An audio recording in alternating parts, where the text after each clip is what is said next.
Nginguye enginguye uNkulunkulu wethu ophilayo njalo kuze kube phakade. Sibonga baba nalithuba elihle elivela kuwe lokuba sibuthane uNkulunkulu wethu ongcwele kulomthandazo. uNkulunkulu wethu onamandla silandwe nguwe ezindaweni ezahlukeneyo. Usilandele ukuba udumo lubuyele kuwe, usilandele ukuba izibongo zonke zikhuphukele kuwe.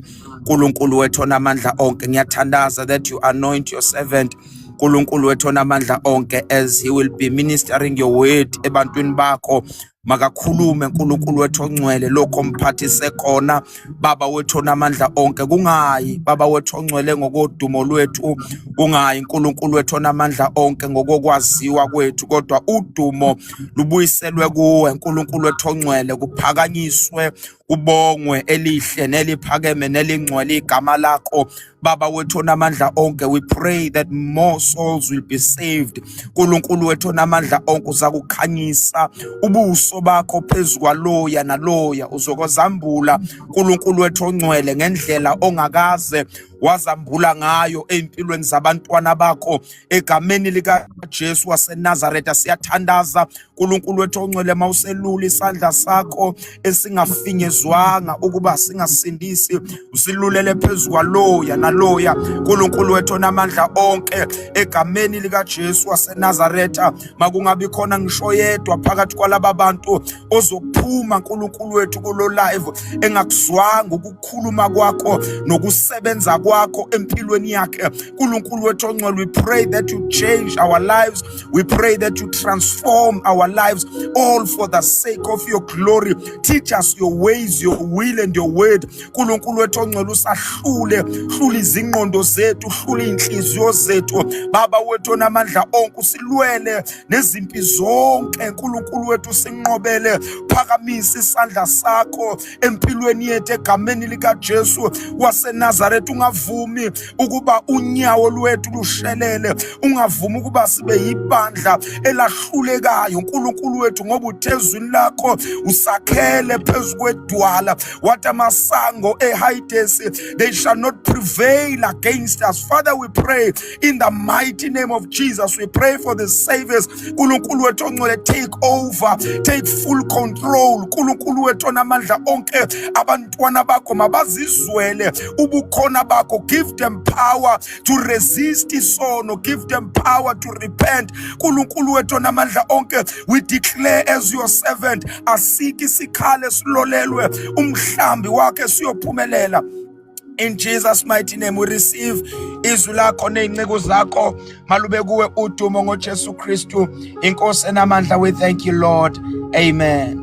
We are ready for the word. It is my honor, bazalwane bami, to introduce to you a big brother of mine, a man of God, engikholelwa kakhulu kwi-ministry inkosi eyibeke phezu kwakhe, who's a teacher of the word, a very powerful teacher of the word, who teaches the genuine gospel ngesibindi sonke nangokuhlakanipha konke kaNkulunkulu. Our brother uNkosinathi Mshengu, ubaba uMshengu Shabalala, ngicela ukuba simamukele ngemfudumalo kulo live nakuleli bandla elincane lalapha bazalwane bami, where we are working on the wine skins that carry the move of God. Mr. Mshengu, say we welcome you and siyakukhulula ukuba sihleli siyile nhlanganiso uNkosi kusebenzise njengokuthandwa nguwe. Thank you sir. So hopefully I'm audible. Ngiyazwakala, ngiyabonakala. Siyabingelela kakhulu mfoka kwanele. Siyabingelela Mthobisi mfowethu. Abazalwane bonke abakhona lapha, siyabonga ithuba esilinikezwayo kuba sizobonisana ngezwi likaNkulunkulu. I will not be before you long ngoba lo mfoka kaThixo useshumayele, angazi mina bengibizelwane. uNkulunkulu oyidwala, kodwa siyamthemba uNkulunkulu ukuthi le Sunday school lesson engizonikeza yona, lokho okuncanyane enginakho ukuba ngininikeze khona okungeke kuze kuhluke kakhulu kulokho esebekukhulumile, nizokwamukela. I have a few thoughts I want to share from the theme scripture. Ngumuntu oyi-expository preacher, which means ukuthi I take the text and I exposit the text. angingeke ngize nginizele neindaba sisezweni sikubhulula lokhu okusezweni. So I want you to give me just a few moments ebese siyasebenzana sekuthandaziwe selifundiwe izwi. Ngizothanda ukulifunda ke mina ngesizulu ebese sizosebenzani. I think if we are having a title namhlanje singathi the aligned wineskin. If we had a title mhlambe besingayisebenzisa namuhla besingathi we are talking about the aligned wineskin. Ngivumeleni sifundeni and then we'll work as we read. Khona kwase kufika kuya abafundi baka Johane bathi yini ukuba thina nabafarisi sizila ukudla kepha abafundi bakho abazili ngani na? If we were to start lapha ukushumayela besingathi a sign of being a disciple, a sign of being a wineskin or an individual the Lord can use for his purposes is not being found doing okwenziwa abanye abantu ngoba kuyenziwa in the day.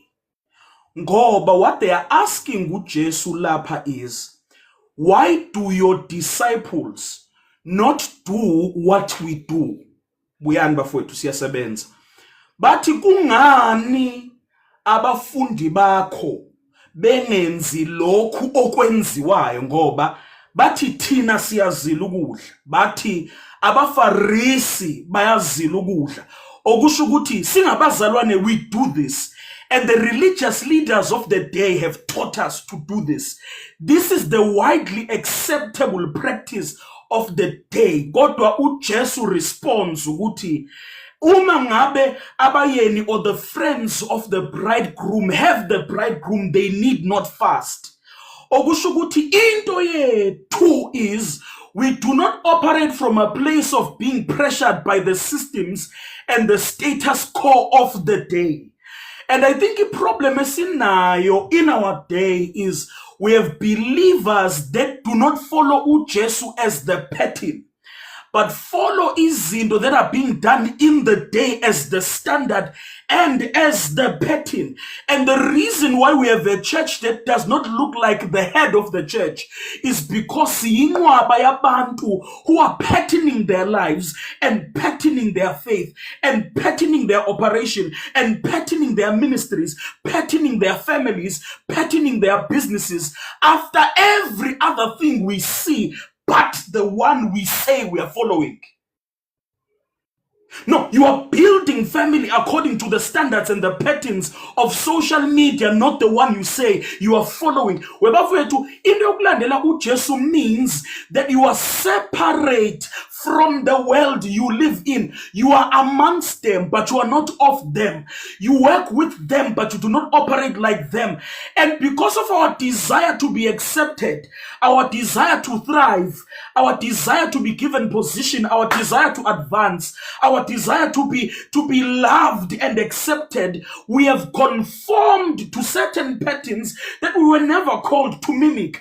Uthi niya fast impela, nabafarisi baya fast impela, but I did not call my disciples to do what you are doing. Now, ngizweni bafowethu, ngizweni, when you continue with the text, uJesu uthi, there's going to be a day where these people are going to fast. Okusho ukuthi uJesu is not fighting with fasting. Ningizwe kahle. uJesu is not fighting with fasting. What he says is that they will not fast for the reasons you fast. He's dealing with intentions. He's dealing with the heart of a man. He's dealing with the heart of a woman that is following him. We do not do the things they do because of the reasons they do them. Oh, I think one of the things, the first alignment is number one, not conforming. The second alignment that we have to go through is not patterning or having the same intentions as they do. Ngoba kunabantu today who are in ministry because they saw imali made in ministry. Babona udumo negama elenziwa abanye in ministry. So your patterns, your desires, your intentions for doing what they are doing are not godly. But your intentions and your desires to do what they do comes from your ungodly intentions that come from the world. Ngizweni bafowethu ngoba siyasebenza lapha ukuthi kunabanye benu who desire marriage and the Lord does not go against your desire for marriage. Inkinga manje ulwa ne desire yakho for wanting marriage. You do not fast because they fast, or you do not fast for the reasons they fast, but you fast because the Lord told you to fast in the season that the Lord told you to fast. Because ngifuna ningibambele lapha bathi Jesu, your disciples don't fast, they don't do what we do. UJesu uthi for as long as the husband is here, the friends of the husband do not need to fast. Ebese uthi there's a time that will come where they are going to fast. Ngizweni. UJesu uthi essentially different seasons demand different practices. Fasting is not wrong, but fasting is not necessary in this season. Can I talk to the event hosts? You see everyone doing open airs. Open airs are not evil. Open airs are not necessary for you in this season. Akakhulumi nawo wonke umuntu, ukhuluma nomuntu individually. Uthi kunezinye izinto ezingekho wrong ukuthi uzenze, but azikho necessary for you to do. Bangazenza bona, it's fine, but they are not necessary for you to do. We have been pressured into doing izinto ezi unnecessary. Webafowethu ake ngikhulume nani. These things are not bad, they are just not God. There are some things that are not good, that are not bad, they are good, but they are not God. Hey, bafowethu akusukuthi zi-wrong lezi zinto lezi, mane azikho aligned nentando kaNkulunkulu. Yes, singabazalwane sicabanga ukuthi uNkulunkulu wethu accepts just about anything, in that uma ngabe senza into ebukeka inhle uyayi-accepta, kanti uNkulunkulu wethu is very particular in what he wants. He doesn't want anything, he wants what he said he wants.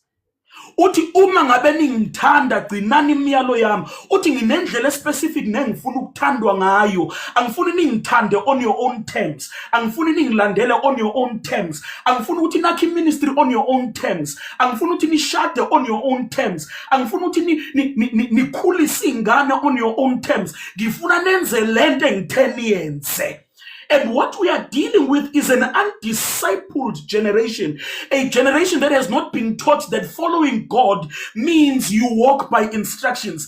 Disciples are those that walk by instruction. We have missed the word and we have missed the instructions of God, and we have gone with what makes sense. What determines how we build, what determines what we do, what determines where we go, what determines who we marry, what determines what we host is not what we feel like doing. It was ushilo yini uNkulunkulu. Ukube bengingathatha isikhathi ngime bengizobuza ukuthi njengoba usuyishada lensizwe uyishada ushilo yini uNkulunkulu, njengoba usuhosta le event oyihosta ushilo yini uNkulunkulu, njengoba uqala leli business ushilo yini uNkulunkulu, njengoba usuzala uzalisa ushilo yini uNkulunkulu, njengoba uphume ebandleni uyoqala ibandla ushilo yini uNkulunkulu. Because many of us are frustrated trying to do good things that the Lord has not commanded. We have a lot of wineskins that are frustrated, that are worn out even before the wine comes, because they are tired from doing the things that the Lord did not command. Ngoba kunomkhuba ezwini that the Lord supplies grace for what he commands. Gideon, hamba ngalama, kukhona amandla okuhamba. Uma ngabe embiza ukuthi ayayenza lento athe ayenze, he supplies grace. And so we have many people who are doing good things that the Lord did not ask from them, and they are frustrated trying to obtain the help of the Lord. And the Lord says, I cannot help with what I did not sanction. I did not command you to do lento yenzayo. I did not tell you to do. And it's frustrating you ngoba wasuka njengetornado ugijimela ukuyokwenza into ngoba ontanga bakho beyenza. And you'll be caught up frustrated doing izinto uNkulunkulu angazange tuzenze.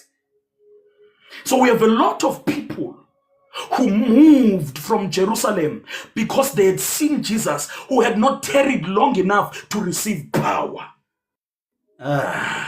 Webafowethu noma ngathi uyi-wine skin esithungiwe neprepariwe, wait until the wine comes before you begin to go. He says, ngoba silapha siyakhuluma. He says to them in the book of Luke chapter number 24 verse 49, behold, I send the promise of my Father, but tarry in Jerusalem until you are endued. Tarry, wait until you are endued. Ngizweni bafowethu.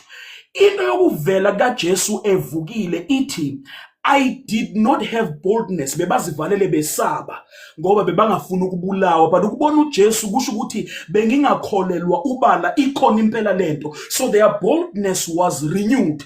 Kukhona bekade behamba beyodoba inhlanzi, and the resurrection of Jesus restored them back to the faith, restored the backslider back to the faith. And so uma ngabe uJesu ebengathi hambani niyoqala iministry namhlanje, bebazohamba on the strength of the encounter that they had. Go to Jesus uti, do not move because you had a spiritual encounter.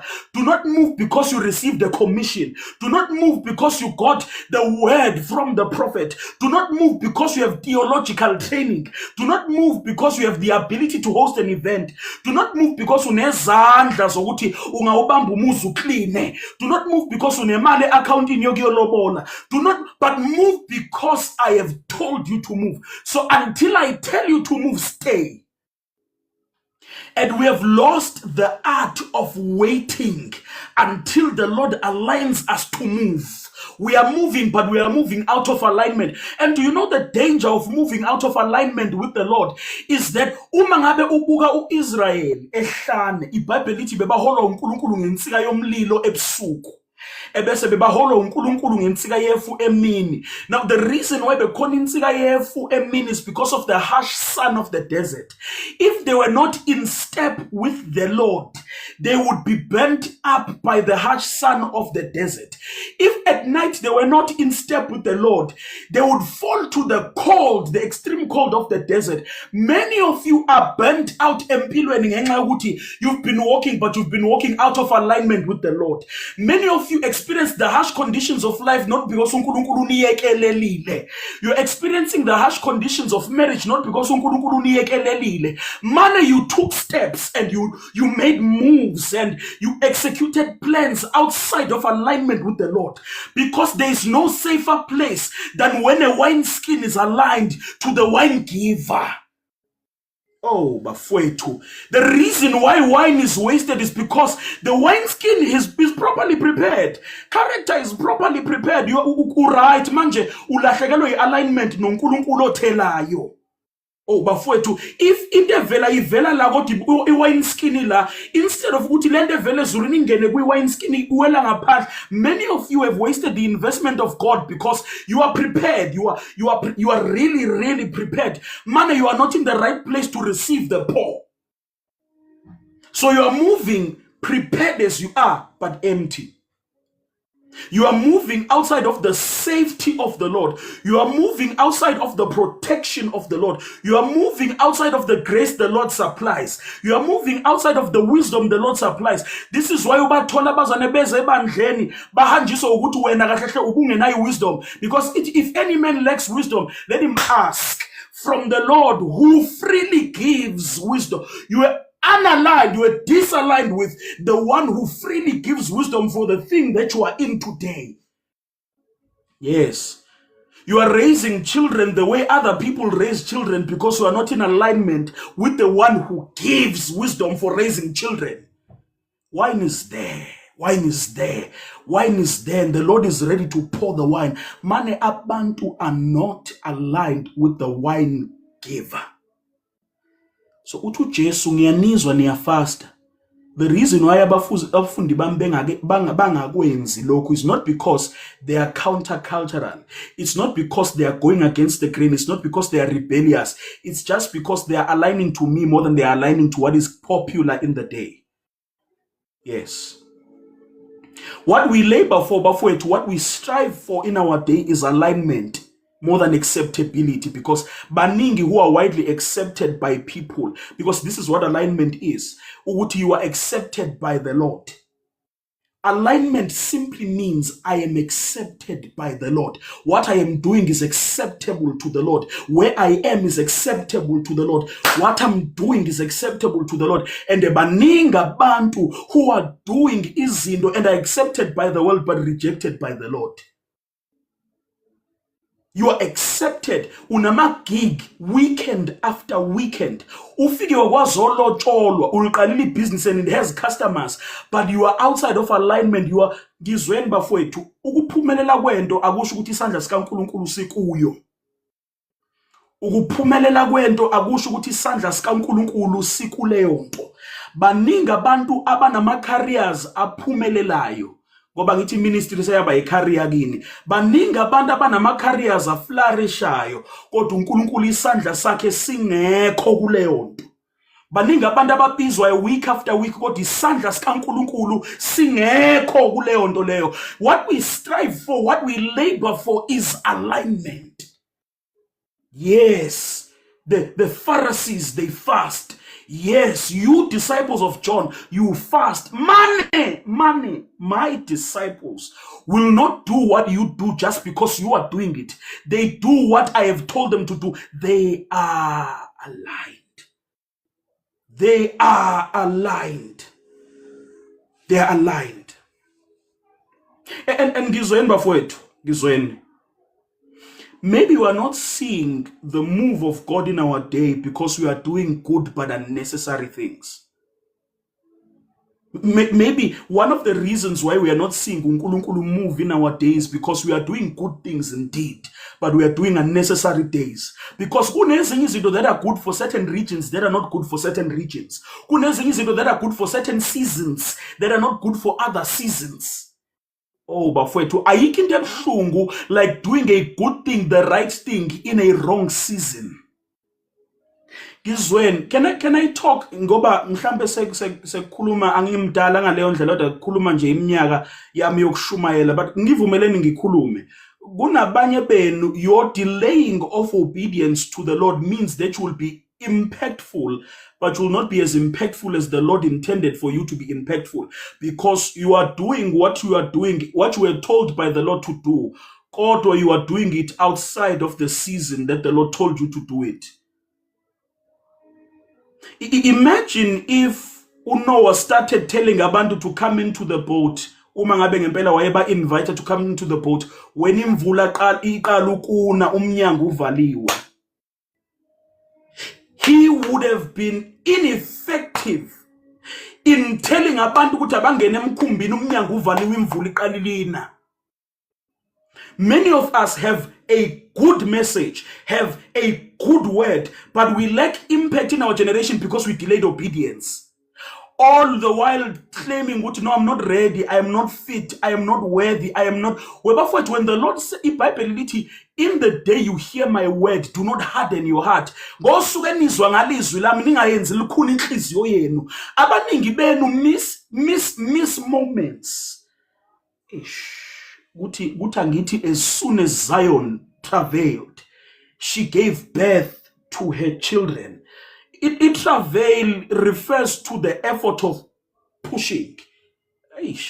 Okusho ukuthi ile beyidelaya ukuzala kaZion bekuwukuthi akakafaki effort to push. Baningi abantu who come to moments and seasons where the times are aligned, but they don't put in the effort that they need to put in the moment.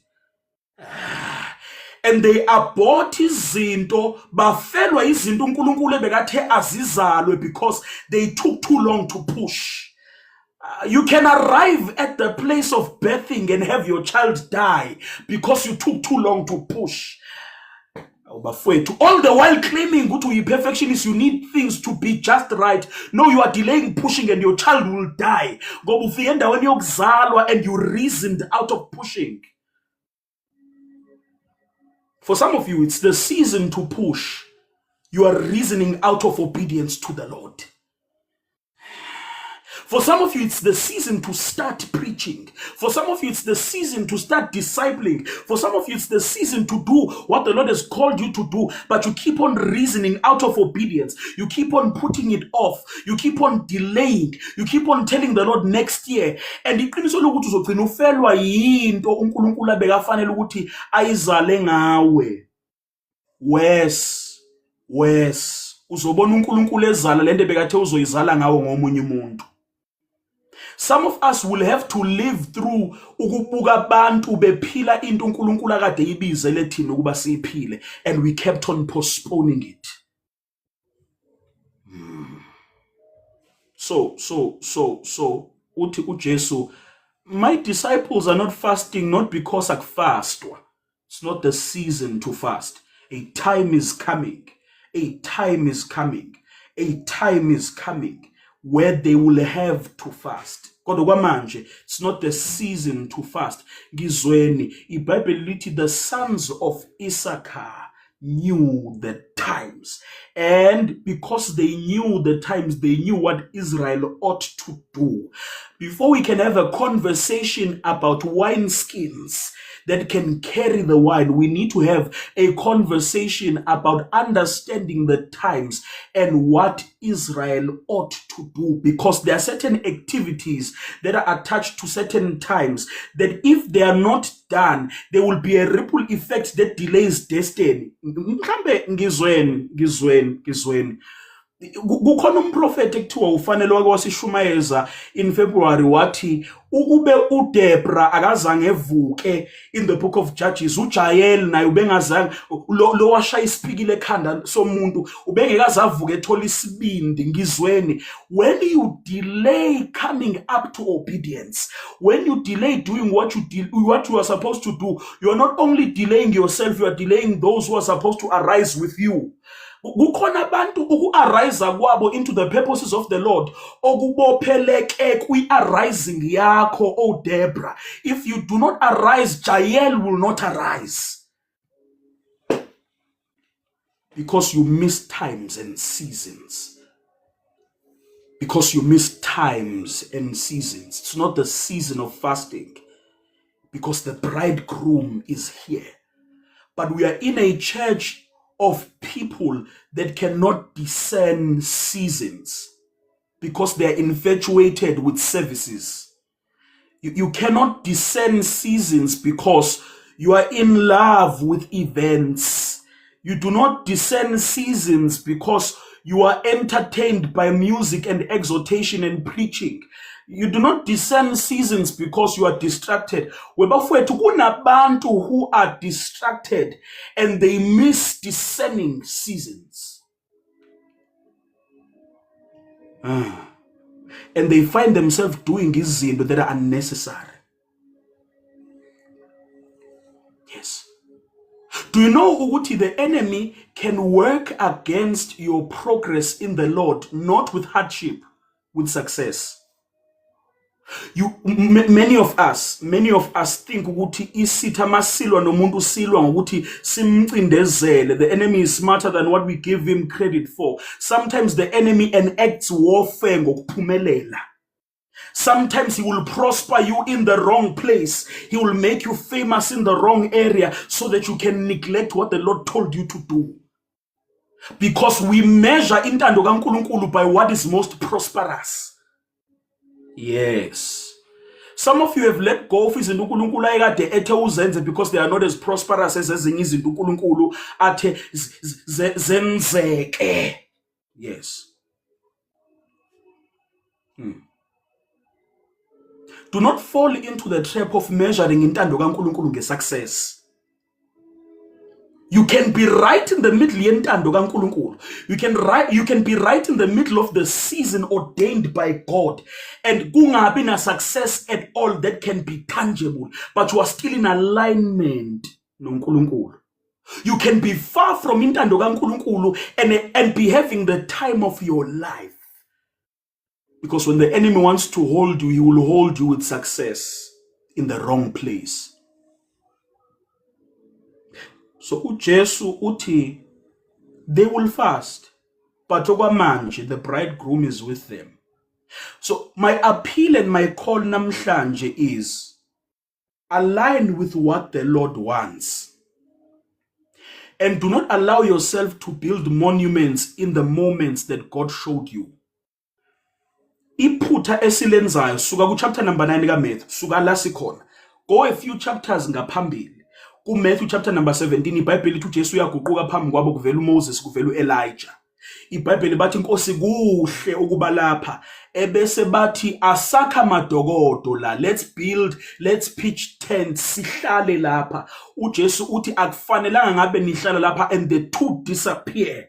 Ngizweni bafowethu, many of us build monuments and we camp in the things that the Lord used to do and the things the Lord used to show us, and we do not move with the Lord. Part of the reason why City asisawabona amandla ebandla laqala is because the reason why bekunamandla ebandleni laqala is because they were in alignment with what the Lord was doing in their day. They were in sync with the wineskin and the structure and the practices that the Lord was calling for in their day. And we built a monument around into uNkulunkulu ayekade yenza ngalesiya sikhathi. Ngizweni, iBhayibheli lithi inkazimulo yendlu yokugcina izoba inkulu kunenkazimulo yendlu yakuqala.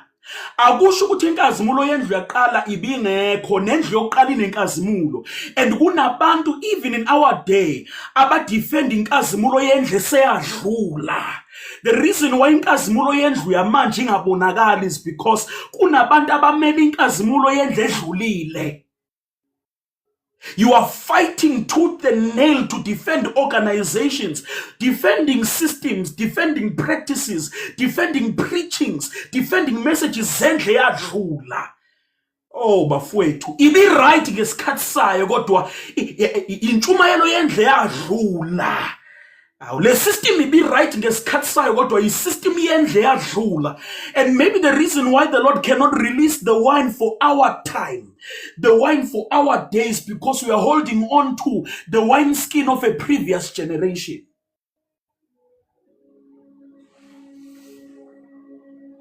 What I'm trying to emphasize and call you into bafowethu ukuthi angeke uze umconfirme ngokubeka nje ngolimi oluphandle umconfirm uNkulunkulu. I think the beauty of having uNkulunkulu ongagqibeki oshintsha indlela zakhe is that it brings you into the humility of seeking ubuso bakhe, but it also tells you that you cannot get to a point where you trust the system more than the God of the system. Because when you build a monument, uthemba isystem to bring results more than uNkulunkulu. And what uNkulunkulu is dealing with when he calls for a new wineskin is he's dealing with the issue of idolatry in the people of God. Because many of us has made the wineskin of old an idol. We have made indlela uNkulunkulu ayekade enza ngayo isithixo. Ukukholwa kwethu is directed to indlela uNkulunkulu ayekade esebenza ngazo more than uNkulunkulu osebenzayo.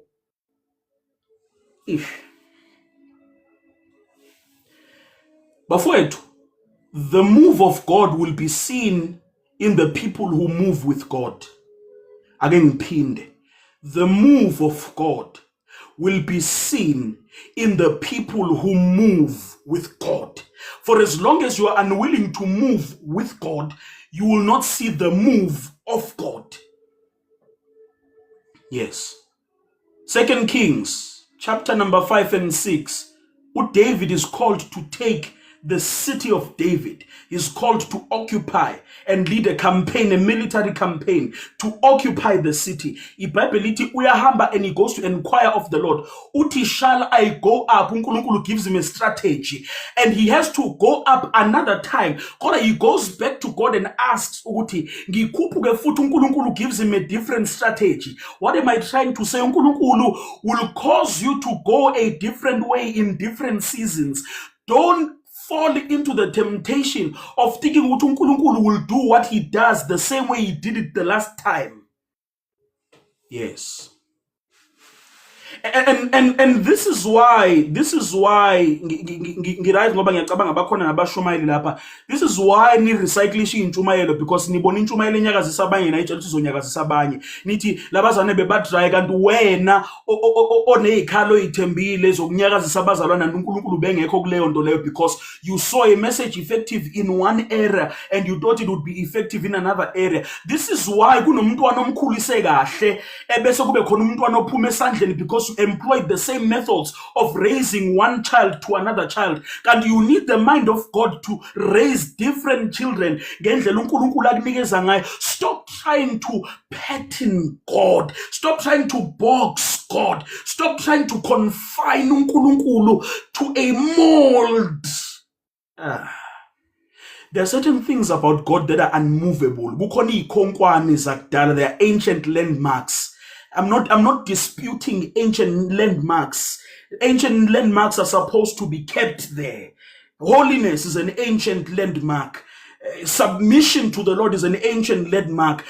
But the method in which the Lord is going to do some of the things he's going to do is going to change, because we are confined into the mentality ukuthi uNkulunkulu mayezosindisa imphefumulo uzoyisindisa ngetende kanti uNkulunkulu usefuna ukusebenzisa uTikTok, and then we are offended at the Lord and we saying abalaleli abafundisi baku-TikTok kanti inkinga ukuthi wena usabambelele kwi-system yetende kanti uNkulunkulu ku-TikTok.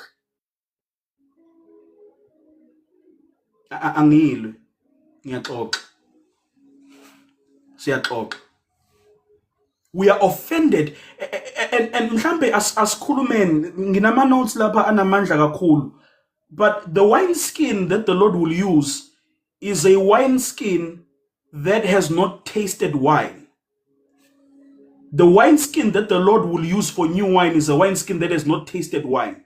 Okusho ukuthi it is a wine skin that is flexible to what God wants to do without confining him to what he did before. Ngiyakhuluma mfuthi ngiyeza ukuthi ngiyakhuluma. Kudingeka imvaba, kudingeka iwine skin engakaze ibe neidea ukuthi uNkulunkulu uzokwenza kanjani. Kudingeka abantu who are willing to be fully surrendered to how the Lord wants to do what he wants to do. Abathi Nkosi lokho ofuna ukukwenza kwenze ngendlela ofuna ukukwenza ngayo. But uNkulunkulu xakene nabantu abathi siyazi kwenziwa kanjani. And so noma uNkulunkulu esefuna ukwenza, a hindrance to the move of God is not that God does not want to move. A hindrance to the move of God is that kunabantu abathi Nkosi siyazi uzokwenza kanjani, awuhlalele sizokwenzela. Yes. This is why there must be wine skins. But ngivumeleni, there are some of us who have the privilege of seeing and experiencing different wineskins in different seasons, uNkulunkulu moving in different ways. What uNkulunkulu does with old wineskins is he has the ability to make them new. Let us not discount or throw away imvabe indala, because uNkulunkulu nawo amandla okuthatha imvabe indala azenze zibe zintsha. There's a process of submerging and purging the old wineskin of the scent and the experience of wine. Bafowethu angisho ukuthi uNkulunkulu selilahlile ibandla uzoqalelisha, angisho ukuthi uNkulunkulu seyekile ama-institutions amadala ngoba nendlela endala yokucabanga. But one of the things that the Lord is doing in our day is he's taking old institutions and he's purging them of the experience of the old and he's making them new again. uNkulunkulu uzothatha imvabe indala and submerge them until they are flexible enough, until they have been purged of the smell and the taste of the old wine. Some of you, you know ukuthi kwakwenzeka kanjani, nanishaya izandla abantu baphile. But he's going to submerge you until iwine eldala, experience endala is going to be moved until you are flexible enough, because the enemy of new wine, or the reason why wine is wasted, is because abantu abane mentality endala makufika into entsha bathi ayina uNkulunkulu because ayifani nale abayijwayele. Abantu besystem endala makufika isystem entsha bathi no nizama ukopela ama-Nigeria, nizama ukopela belungu, kanti it's not ukuthi sizama ukopela abantu, it's what the Lord is doing in the season. Yes. Just because into is not tailored to your preference, just because into does not happen ngendlela ojwayele ngayo enkonzweni yakini, does not mean uNkulunkulu akekho. And the reason why we will delay inkonzweni zakithi nama-preference ethu ukuzwa amandla kaNkulunkulu noma ukubona ukusebenza kaNkulunkulu is because uNkulunkulu sisambambe ejele lama-preferences ethu. Yes. Yes, uNkulunkulu sasejele lama-preferences ethu. But what the Lord is trying to do njoba sihlangene ukuthi ufuna ukukutshela ukuthi uNkulunkulu anganyakaza kuthiwe noma uNkulunkulu anganyakaza athi sengimdala kudlulile konke okuhle kwami umi nami ngumthokozisi. uNkulunkulu anganyakaza kuthiwe open the floodgates of heaven. uNkulunkulu can move in different ways that are not to your liking or to your preference. Ngicabanga ukuthi uNkulunkulu ngowakini. Ngazi ubani wakutshela ukuthi uNkulunkulu ngowakini, izulu ngelakini. Yes. You are delaying the move of God in your church because uthi thina la inkonzweni senza kanje. uNkulunkulu akasiyowakini, akazalwa nawo. The Lord will do izinto outside of your preferences. And what the Lord is saying is that either you conform or you are moved out of the way. Some of you will be moved into irrelevance because you are not angisho ukuthi sishintshe ivangeli. Angisho ukuthi sishintshe ivangeli, ngisho ukuthi mina some of the methods esizotransporta ngale ivangeli azohluka, and most of you will be moved into irrelevance. Nithi uSathane uyanilwa kanti yinina eningazange nifune ukuconforma nokualigna nalokhu uNkulunkulu athe nikwenze in this season. Yes. Whatever does not move with God will be moved into irrelevance. It will be moved to be obsolete. Yes. Yes. Move with God. Move with God. What are you doing? How can I be a part of what you are doing in this season? Yes. Now, ngifuna futhi nibheke lento le, and it does not go without saying ukuthi whether it's an old wineskin eyenziwe yaba yintsha noma it's a new wineskin, the wineskin has to be cleaned before the wine can be poured. Hayi sifuna amandla kamoya, sifuna ukubonakala kamoya. What the Lord requires as a standard for a wineskin: purity. Purity in intention, purity in thinking, purity, because some of you, the Lord cannot trust with power. The Lord can trust you to administer the gifts of the Spirit. Ngenxa yokuthi uma ngabe senuwa administerile lama gift nizomithisa ingane. No, ngiyakhuluma nizohamba nithunywe inkosi to pour wine ngoba wine skins are vessels with the ability not only to carry but to pour. So the calling to be a wine skin is the calling to receive from the Lord, but it is a calling to be in the hand of the Lord to pour. And uNkulunkulu does not pour from contaminated vessels lest the nation be sick. Majority of you have produced disciples in our day that do not live in holiness because balizwa ngani ivangeli baphinde benibona ninqunu. No, ngiyakhuluma ukuthi impela ivangeli balizwa balamukela belithola kini, inkinga ukuthi baphinde banibona ninqunu at the same time. So they think ukuthi umuntu ophethe ivangeli ngaphinde ehambe yobanqunu anywhere ngenxa yokuthi balithola kini ninje. The kind of wineskin the Lord is using must be clean. It's not negotiable. Into ye cleanliness ye wineskin uNkulunkulu azoyisebenzisa. Jesus. The wineskin needs to be clean. It needs to be clean. A powerful message. A powerful message has been rendered ineffective ngenxa yokuthi ama vessels aphethe message angcolile. I always make this analogy ningixolele nijwayele ukungizwa ngishumayela. Nginento ethi mina ngakhuliswa kusetshenziswa izibani lezi kungenama ring light, kusetshenziswa izibani lezi za paraffin ebezine vessel laphansi kade ifaka uparaffin ebese ibe neglass la ngaphezulu that amplified the light. Over time the vessel would get dirty and be black, and when the glass, the vessel is dirty, even though isibani sikhanya ngaphakathi, the room would be dim. Hayi ukuthi ivangela linamandla ibani ingcolile. No. Hayi ukuthi ivangela linamandla ukukhanyisa ezweni elimnyama. Inkinga ukuthi ibane iphethe ivangela ingcolile. Yes.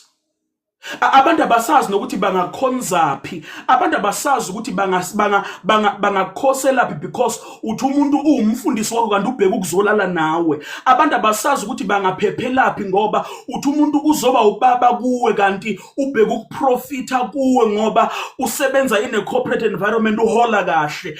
Abantu abasazi because inkinga ukuthi sandelwe ibani ezingcolile, ama wine skin angcolile. It's not only a call to alignment, it's a call to repentance and a call to be cleaned by the Lord. Ubani nokukhuphukela endaweni engcwele kaNkulunkulu na? Ubani nokuma entabeni kaJehova na? Iloyo nezandla nenhliziyo. He's not only purging or cleaning izandla, izenzo, but he's also purging inhliziyo. And angikhulumi ngokuhleba, ngikhuluma ngama intentions. Yes. Because you are in it for ukwakha igama nebrand, but the Lord is raising a people of his heart who are not looking for igama ne-recognition. Ngoba wena once sakubiza sangakurecognize ngompostoli ukhubekile uyinyama, awusafuni ngisho nokushumayela ngoba you are in this for recognition. Mhlambe bekufanele bekushayela izandla ekhaya kini, mhlambe bekufanele bekunikeza ihug uma wakho nobaba wakho. Siyaxolisa ukuthi abakwenzanga. This is not the place for recognition. Some of you have mental issues, you need to go for counseling. Awuthandwanga kini. Akusindawo leyo ukuthi uzoba validated ushayelwe izandla. Yes. Some of you are dealing with insignificant issues. Yes. You feel insignificant, and the only place la uzizwa significant khona isenkonzweni. Yes, because it was shayela umpostoli izandla. Webafowethu, mina umama wangizale ngiwunkosinathi, angaze ngibe umfundisi unkosinathi kwi-ID noma kwi-birth certificate. And some of you have made your offices your identity. Yes. Your motives are wrong. Funa ukushayela izandla. No, you need a hug wena. Dinga uthandwa. Abanye beningoba ni single, you need to go and marry. Ushayelo umfazi wakhe izandla. Yes. You'd stop demanding it from us. You'd stop being offended if we don't do that for you. You need validation. When? Yes. And this is the problem that we have. uNkulunkulu is not in a deficit of wine to pour, but inkinga ama vessels that he can pour into. Gizweni, iBhayibheli lithi ngesikhathi sika Samuel, the word of the Lord was scarce. Ngenxa yokuthi the priests were corrupt. It's not that uNkulunkulu bengafuna ukukhuluma, kodwa inkinga ukuthi noma befuna ukukhuluma, the priests were corrupt. Hamanam, if the priests were corrupt, if uNkulunkulu ekhuluma, izwi elikhulunywa uNkulunkulu belizofika kubantu seli-corrupted. Buyani bafowethu. Even though uNkulunkulu efuna ukwadlulisa amandla will have to be tainted by the corruption of the priests. Today, athi uNkulunkulu, we need 100,000 to build the work of the Lord. Ebese umpriest afike athi, we need 1,000,000 ngoba ufuna ukuprofita off of what the Lord has said. The same way it's being done namhlanje. Ukuthi bakhona bamile abaprofeti saying things in the name of the Lord that the Lord did not say. And the reason why the Lord does not activate that prophetic gift in you, does not pour that wine into you, is because he sees the parts of you that are still corrupt that you do not want to deal with. uyasidelaya ngokungafuni ukulungisa imihambo yakho, uyasidelaya. We could have been partaking of your prophetic gift. We could have been partaking of the things that the Lord wants to do through you, but you are delaying us because ungafuni ukukhula. You are delaying us ngoba ungafuni ukuba ngcwele. You are delaying us because ungafuni ukudila ne-greed. You are delaying us. The word of the Lord was scarce. I can imagine bantu who had situations that needed the word of the Lord. I can imagine bantu who needed to hear a word from the Lord. But the vessels that were supposed to be carrying the word of the Lord were vessels that the Lord could not trust. Wine is for the trusted. Iwine uNkulunkulu afuna ukulikhipha ele imvaba angayithemba. The Lord is not desperate. The Lord is not desperate to use just about anyone. The Lord is not desperate to platform just about anyone. Angeke akusebenzise ngoba kuphele abantu angabasebenzisa. The Lord is not desperate. He will wait until he can raise a Samuel, a priest that is aligned with him, a priest after his own heart. Uthi ngizovusa umpristi wenhliziyo yami. Until that man or that woman is raised, the Lord will withhold lokho afuna ukukusho in a generation. Leli wayini silikhalelayo, leli wayini silithandazelayo lilinde ukuthi uyeke ukuthandaza uyophila ngcwele. Yes. Lilinde ukuthi uyeke ukukhura abashanda uhambe uyo-apply lento oyizwile enkonzweni. Yes. But ngifuna ukusho imvaba, and I want to close mhlambe here. Imvaba must be emptied of what was previously there for the Lord to pour. He cannot pour while you are full. But ngivumelene ngiyithathe ngiyi-extende ngiyibhekisele. Uma ngabe imvaba ingena capacity yokuthwala, to carry, capacity to carry, then the Lord will not pour. IBhayibheli lithi uJesu mayesezohamba uthi, I have many things to say to you in the book of John. Uthi, I have many things to say to you, but you cannot bear. Whoa. uJesu uthi ngifuna ukukhuluma kodwa nina ninawo amandla okuthwala. Okusho ukuthi izinto uJesu ayikhulumayo in this season ayifuna abazwayo, zifuna abathwalayo. Bafowethu. uJesu uthi ngifuna ukukhuluma. Manje lezi zinto engizoyikhuluma zine weight, zifuna abantu abangayicontain, abangayithwala. Uthi you cannot bear, akathi you cannot hear. Uthi you cannot hear but you cannot bear. What? Into esishode ngayo, bafowethu. Ngizokhuluma. Into esishode ngayo akusiba abantu abazwayo, sishode ngabantu abakwazi ukuthwala. Because your ability to hear, your ability to say ngizwe uNkulunkulu athi does not correspond to you having the ability to bear. Bafowethu, baningi abaphathi bembono in our day. Baningi abantu abazwe into in our day, but bancane abantu abakwazi ukuthwala into kaNkulunkulu. Umbona umuntu uhosta akayithwele into kaNkulunkulu. Umbona umuntu uyahlabelela uzwile ukuthi uNkulunkulu umbizele ukuhlabelela kodwa akayithwele into kaNkulunkulu. Uyashumayela unezambulo kodwa akayithwele into kaNkulunkulu. Asibizelwanga ukuzwa, sibizelwe ukuthwala sesizwile. Ngoba wena noma uyoshumayela uyi kuloko nikeza imessage ukuthi Nkosi mangishumayela imani iguqula umuntu, uzosishumayeza ungathwele lutho. IBhayibheli lithi bangabe befika in the book of John, no the book of Acts chapter number 3, but such as I have, give I unto you. But more than into esiyizwile, khona into esiyiphethe. More than into esingakwenzela yona, kukhona into esingakunika yona. Ngoba kukhona into esiyiphethe. We are a generation of empty people because we don't have the capacity to bear. We cannot give anything to this generation because we don't carry anything ourselves. We did not stay long enough with the Lord for him to stretch lemvaba until it can contain what he wants to pour. uNkulunkulu akanankinga nesupply yewayini, unenkinga yeimvaba ezingena capacity yokuthwala lento afuna ukuyinikeza abantu. This is why uma ngabe seniplatformile nihambe niyobukisa ngevangeli, because you are ill prepared to answer the questions, ngoba uma ingcwele ngeke azafike ekunikeza amazwi ongawafundanga.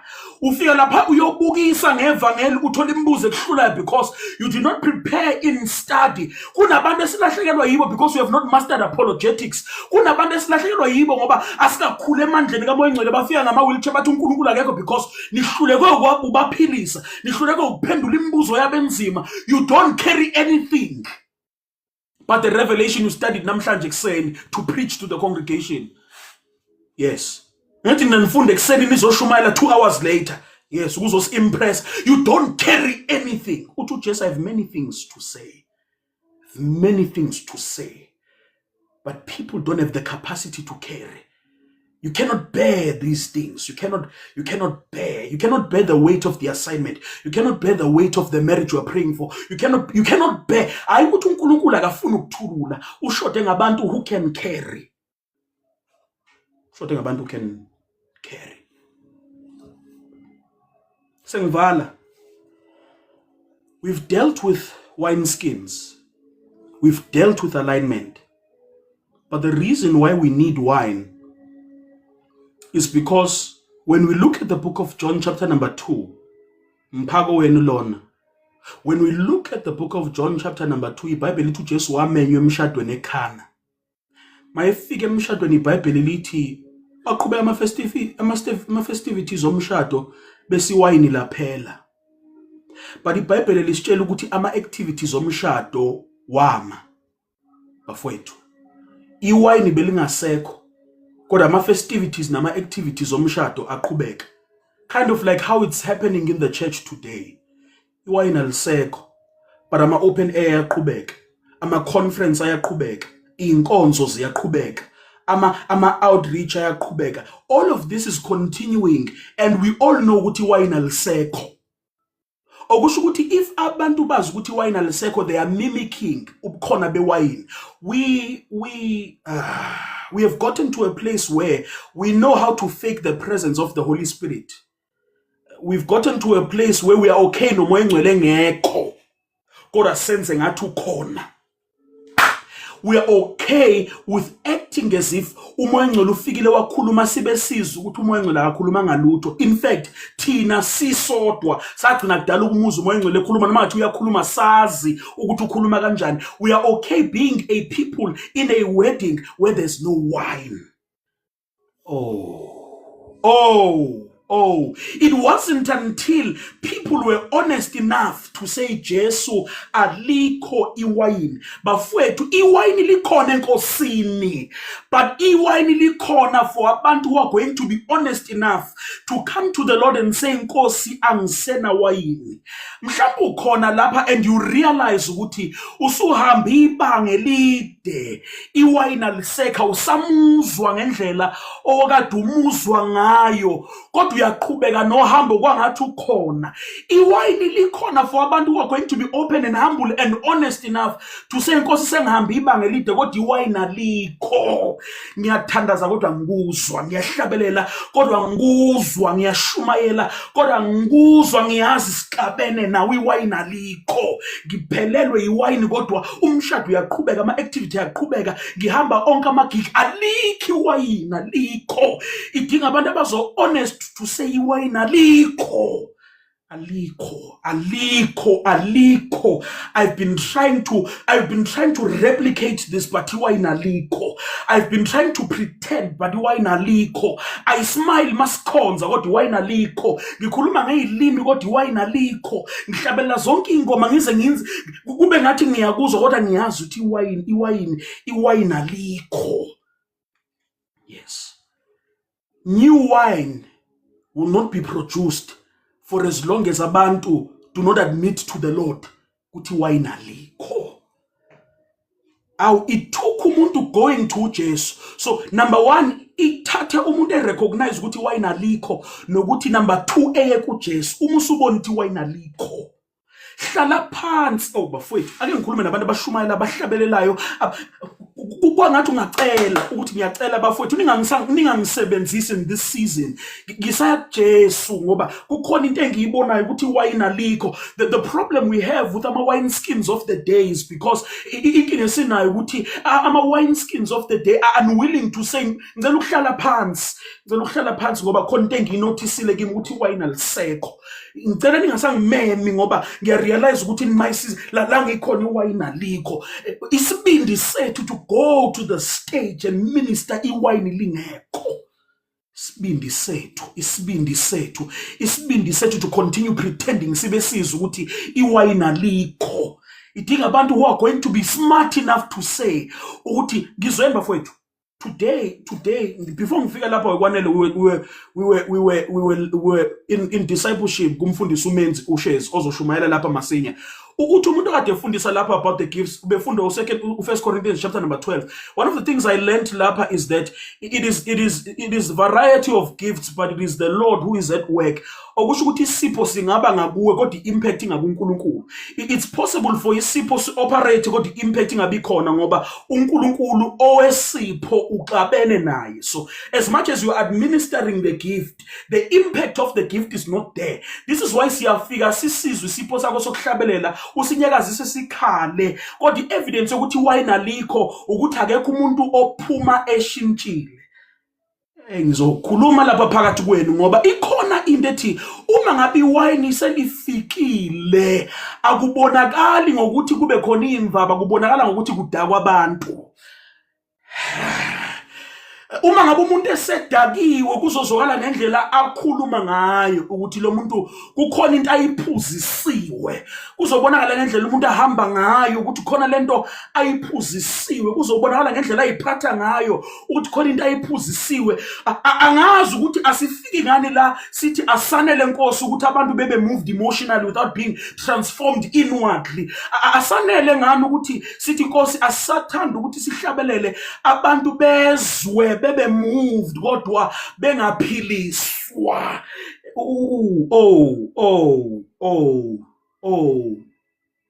Mshado uyaqhubeka iwayini alikho because abantu kufanele ngabe bayalichitha iwayini kubantu ukuze abantu bedakwe abaliphethanga kwabona, and they are too proud to admit to the Lord, and they are too proud to admit to the church that iwayini asisenalo. Sinikezeni ithuba siyofuna. iBhayibheli lithi uNkulunkulu ekade ufuna ukhipha amehlo, kukhona inkosi ekade ufuna ukhipha amehlo kubantu bathi sinikeze ithuba siyofuna uNkulunkulu. Bafethu bathi ngavuka abantu abazothi sinikezeni ithuba siyofuna uNkulunkulu. Ngiyazi ukuthi la sikhona isikhathi sibi kodwa sinikezeni ithuba siyofuna uNkulunkulu. Kwangathi le mvuselelo yama-wine skin ingasuka ekutheni kube imvuselelo yokushumayela, kube imvuselelo yomthandazo. This is what I have come to impart.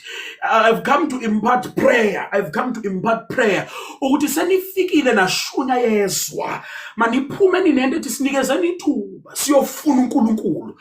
Sinikezeni ithuba ngoba iwayini asisalizwe. Sinikezeni ithuba sihambe siyofuna uNkulunkulu wewayini.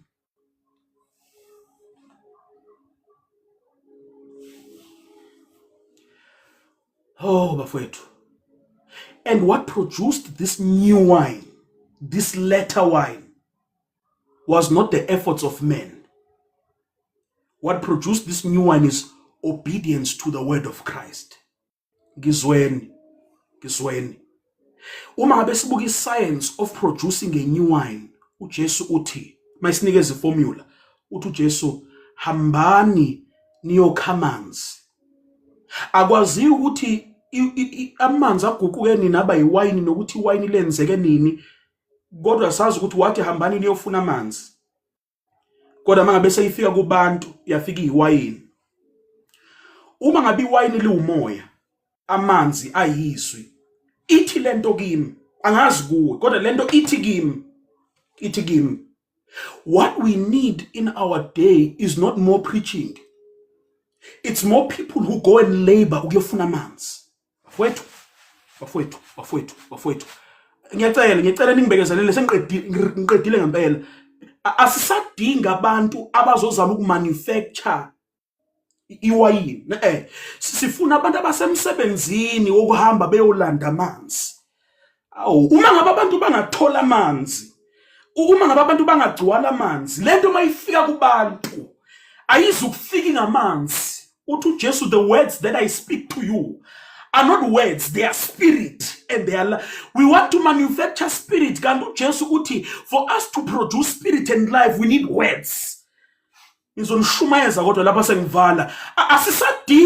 Asisadingi abantu who are trying to manufacture a move, because niyasithethisa enkonzweni trying to manufacture a move, niyasipusha enkonzweni trying to manufacture a move, nizama ukusikhalisa enkonzweni kanti what you needed was words. Nidinga amanzi nomkhuba wamanzi ukuthi mawufika kwivessel uyayigeza ivessel. Amanzi do everything that is required for a new wine skin. Amanzi purges you of all of the things you thought you knew about uNkulunkulu. Amanzi makes sure that you are pliable and you are flexible enough for what the Lord wants you to do. Awudingi iwayini udinga amanzi. Awudinga ama-grapes udinga amanzi. Awudinga ama-effort udinga amanzi. When udinga amanzi ezwi likaNkulunkulu. And it is the water that then produces the wine. When you are obedient to the word, ethi hamba okha amanzi. Then when you finally found the water, when your vessels are full of water, then the Lord will turn the water into wine. Ekugcineni into ephakamile akusiye uMaria owaya kuJesu eyovuma ukuthi on behalf of abantu asisenali wine. Ekugcineni akusibo laba bahamba beyofuna amanzi ababonga. Ekugcineni abantu baba bazi wayini noJesu owenza wayini. Ngithini kini?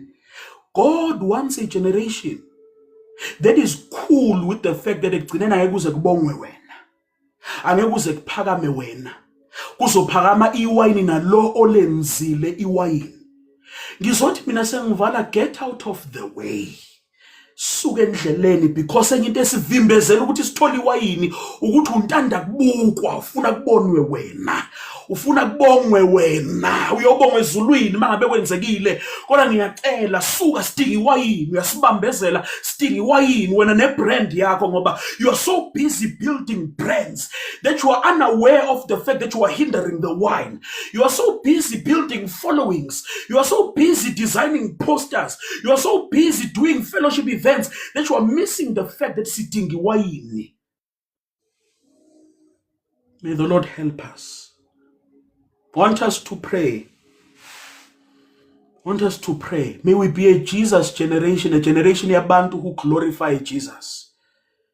Awukwe benginesikhathi bengizonishumayeza ngithi mina kudingeka abantu abafana noJohani elithi iBhayibheli uyizwi lomemeze ehlana kasibubuso bomemeze ehlana uyizwi, okusho ukuthi abantu abalikhumbula igama lakhe nobuso bakhe kodwa bayayikhumbula into ayishilo. May we come to a place in our maturity with God where abantu can encounter us bathi sengihlanganile nomama uzibana ngilikhumbuli negama lakhe kodwa ngikhumbula into eyodwa ukuthi wathi ukhona ozaya kanakulibala, ukhona osindisa, ukhona ophilisayo, ukhona ophulayo, ukhona obonelelayo. Mabaphuma abantu from an encounter with us besele nento ethi uJesu mkhulu. Incwadi yamaHebheru bafowethu imessage yayo yonke ithi uJesu mkhulu, kodwa uma ngabe ubuza umbhala kaziwa, ngoba this is the design of the Lord ukuthi sekukhulunywe konke noma singasaziwanga.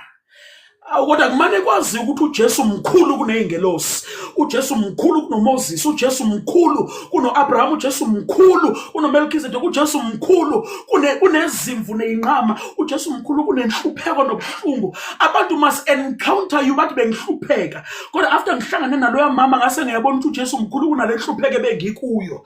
Abantu bathi benginedlozi kodwa ngahlala nalomuntu ebhasini ngathimula kanye ngathimula kabili laphuma idimoni ngase ngibona ukuthi uJesu mkhulu kunedlozi. Ngangikade ngiyiphilela empilweni etshaleni kodwa ngase ngiyabona ukuthi sengihlangana nalomuntu uJesu mkhulu kunotshwala akuvuka abantu abazothi yes ithini sahamba sayocela iwayini enkosini, yes ithini sahamba sayomtshela ukuthi iwayini alisekho, kodwa ufanele ukubajazwa, uthi uJohane mangehle ukuze yena ephaka uthi intokozo yami is fulfilled thenini mina ngehle ebese yena phakame sikhathele intshumayelo ezigcwele indaba zenu ezigcwele imotivation ezingenayo uJesu sikhathele imessage yenu eveza ama mysteries nama portal engenayo uJesu sikhathele indaba zethu mangabe sihlangene sizozwa ngani nezimoto enizitholile nama holiday enwatholile sikhathele ukuthi mangabe singena kwi profile yakho on social media sibuka wena simbona uJesu kufanele kuvuka abantu who are going to say more than my brand let Jesus be exalted more than my desires let Jesus be exalted more than my personality sikhathele inina nithi singama introvert more than your introvertedness sikhathele sifuna ukubona uJesu let a generation that exalts Christ be raised kulaba bantu baba I praise you ngiyabonga namhlanje that you have ministered to us the words that are spirit and that are life. I pray for an impartation of grace. Number one, the grace to seek you until they come into alignment. For those that are here, I pray for the spirit that is captured in the Bible, in the book of Isaiah, chapter number 9. Ukuthi the Holy Ghost is the spirit of prayer and supplication. Banikeze uNkulunkulu lo moya ukuthi befuna ubuso bakho until they come to a place of alignment. Deprive them and deliver them of imposter syndrome. Deprive them and deliver them of their desire to fit in and to be accepted. Baze begcine benza izinto ongazange uyicele kubo bezenziswa ukuthi ziyenziwe osukwini labo. Help us to be those who choose to be unpopular. Help us to be those who choose to counter culture. Help us to be those who choose to go against the grain until we come into alignment nalokho kucelile nokufunile kithi. Help us to be purged of all of our mentalities, all of our wine skins, the old wine skins, old ways of thinking, old systems, old administration, old ways of doing this into purge us, clean us, wash us, take out of us everything. Let us be pliable and flexible esandleni sakho kuba uzokwenza lento ofuna ukuyenza ngathi. Let us not be found being enemies of the move of God in our day. Let us not be Tobiah or Sanballat. Let us not be Pharisees and Sadducees. Let us not be religious teachers of the law that are standing against the move of God in the day. Let us be found being cooperative. Ngoba ayikho indawo yingozi njengoba against uJehova. Silekelele uNkulunkulu to discern the times and the seasons. Silekelele uNkulunkulu to align ourselves. Give us the humility to come and cry before you concerning amabandla ethu angasena wayini. Give us the sensitivity and the wisdom and the humility to come sizokhalela imishado engenama wayini. Amakhampani ama-ministries angenani wayini. Help us. Help us. Help us. Until we get to a point where libuyile wayini. Bible told on the day of Pentecost they were all in one room and suddenly kwehla umsindo omoya omkhulu kwahlala ihlonti zomlilo emakhanda abo abebakade bebukile bathi laba badakiwe. Help us to get to a point where there's a noticeable difference kulaba basibukayo ngaphandle ukuthi iwayini lifikile. And we give you praise for all of these things egameni lika Jesu. Siyabonga Nkosi. Amen and amen.